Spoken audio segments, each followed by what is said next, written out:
Amy, 50, shared a bit about herself in her debut video on the social media platform. The ousted ABC anchor introduced herself, briefly touching on who she was and why she no longer co-hosted GMA 3, which was her claim to fame. Amy explained in the clip that she had chosen love in her life, and that choice had her very excited about that path. The mom of two added that there was a price to pay for living her truth, but she's excited about the future and loves trying new things. Around this time last year, she and her boyfriend TJ Holmes, 46, who also used to be a GMA 3 anchor, were axed after cheating rumors between them were confirmed.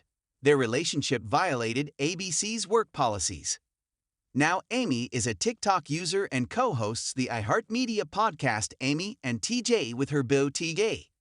Amy's excitement for her podcast hasn't seemed to be affected despite the audio show having low ratings. The U.S. Sun exclusively reported on Monday the nosedive that the former TV star's podcast took in the listener charts, according to the figures viewed on the major podcasting analytics platform, Chartable. The very first episode of Amy and TJ on December 5 showed promise when it debuted in the top 5 for all podcasts in the United States.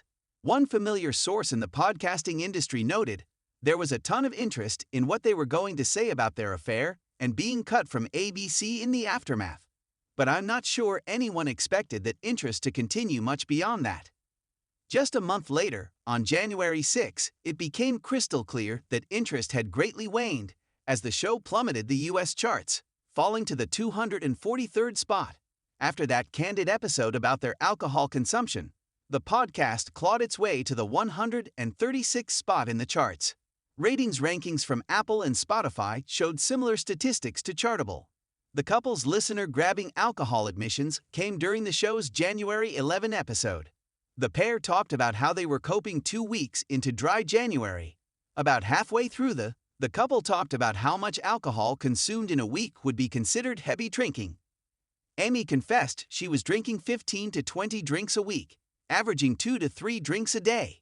She said her adult beverages of choice are beer, wine, margaritas, and Aperol spurts.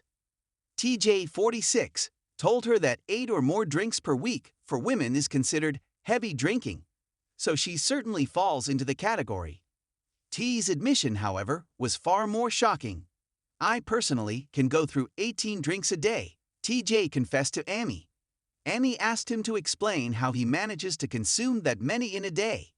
TJ said that once he and Amy finish their run in the mornings he has 2 drinks, that is if their route doesn't end at a bar, in which case he may have more.